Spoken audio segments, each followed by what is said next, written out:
The sun is fat and slaps me in the face. I'm awake on a beach with party clothes on and stale breath and the urge to vomit. I've been sober for almost a month now, 2 weeks after my DUI and accident, a month after my father officially moved out. Whatever happened last night was a mistake. It was just a moment of weakness. It'll never happen again, I promise. The bird is pale and too close to me. Is it a pigeon? Is it a seagull? I can't tell. From a distance, I'm sure it would have passed as a normal-looking bird, but it hops around me clumsily. When I look closely at it, I can see it's missing a leg. There are other birds on this beach, and together they peck inside garbage cans, attempt flight, but this bird is alone, and it's not the wanting kind of alone. It's the alone you don't get a say in. The bird is missing its leg, and I'm missing my memory, and I feel in this moment that the bird has come to deliver some prophetic message to me, but this bird is too pale and looks sad, so sad that I don't think it has any kind of messages to offer other than, make sure you keep your leg. Life without a leg is shitty and lonely. The bird makes me think of my grandfather who has both legs but has Alzheimer's, which is kind of like losing a limb, except it's on the inside, and people don't just sympathize from the get-go. You have to know someone really well, know how much they love to recite poetry and stories by heart, know that they had a presence that lit everyone up from the inside, to understand what it means for them to lose their ability to remember. I don't hate the bird, but it encircles me and hypnotizes me with its struggle. Its other leg is whole, rugged, and thick, but it's all this bird has left holding it up on this earth. This guy I don't know begins to rustle around behind me. Soon he'll wake up and try to relive last night, moment by moment. He'll try to find some way to connect based on things I only partially remember. In this way, the bird and I are the same. In this way, my grandfather and I are the same, but also I'm the only one with a choice. This pale, ugly outcast of a bird probably got its leg eaten off by a coyote or another feisty bird fighting over a half-eaten hamburger discarded on the beach. My grandfather is a victim of time, of protein buildup in his brain. He did not choose to forget. The bird stops its waddle in front of me, nobly lowers its beak as if bowing to me, as if saying, you can do better, at least you have legs. And then it attempts a pathetic liftoff, weighty and uneven and unnatural, and then it meets the sky and is a fluid thing, a beautiful bullet of flight with no intention of stopping. What time is it? The man rises and asks. I reach for my phone, but it's dead. I have no idea, I say. My eyes reaching for the sky, the bird, but it's gone now. The blackouts had been happening more and more right up to my DUI, and every time I wake up from blackness, I always think of my grandfather. When he blinks, does emptiness fill him up, and with eyes open, he's made new again.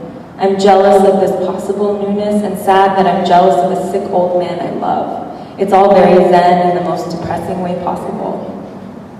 Next time I'll see patterns and warning signs and will say no when someone invites me to a party.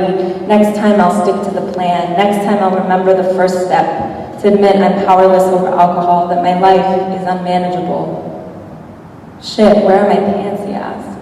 I turn around and stare at him, this mediocre-looking potential frat boy I would have never given a chance to in daylight. I have no idea, I say. His blonde curls glisten and are coiled so tightly I have a deep urge to pull on them. He scoots closer to me and squeezes my arm affectionately.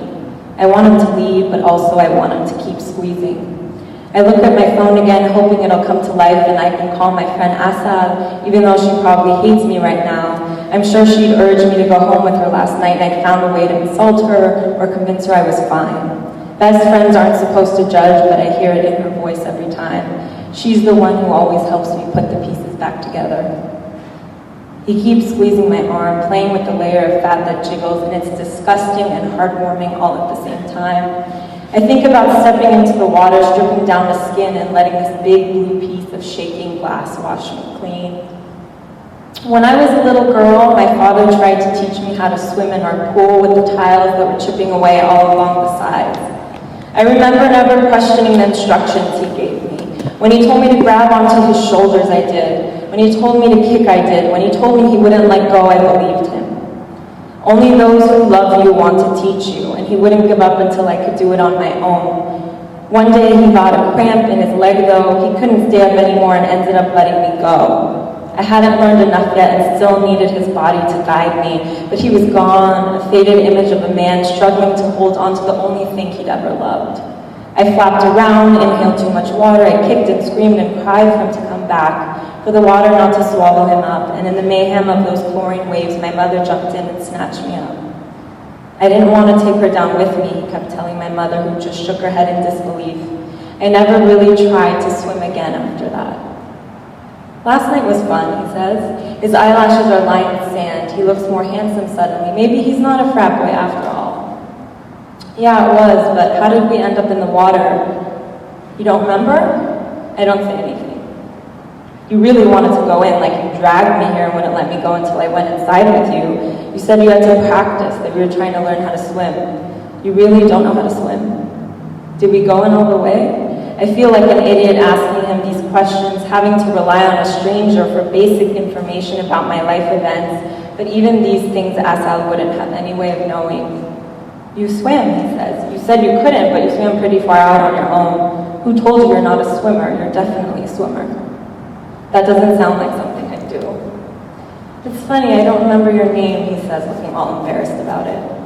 Samira, I say. I don't know why I say it like that, because most people just call me Sam. You go to UCLA? Graduated last year. So you work? Still figuring it out. Is that Indian or something, your name? You look like you could be Indian. It's Persian. My parents are from Iran, I say. He nods like he thinks it's cool, but he doesn't have anything interesting to add. He probably doesn't even know where Iran is. He's probably from Kentucky or Alabama and just assumes anyone with a darker shade of skin is Indian. I reach below my dress and check for my underwear, which is still wet from our parents' swim. Did anything happen, I ask? You don't remember. Some of it, some parts I do. I open up my purse and inside I find a glistening golden Trojan wrapper, and as horrible as it is, I'm relieved. He asks if I want to get breakfast, but I need to find a place to throw up. I don't get his name, but he asks for my number anyway, and I give it to him because I don't want to be rude. I ask if I can use his phone to call Assad. They took my license, and I don't feel like sitting in a car with a stranger.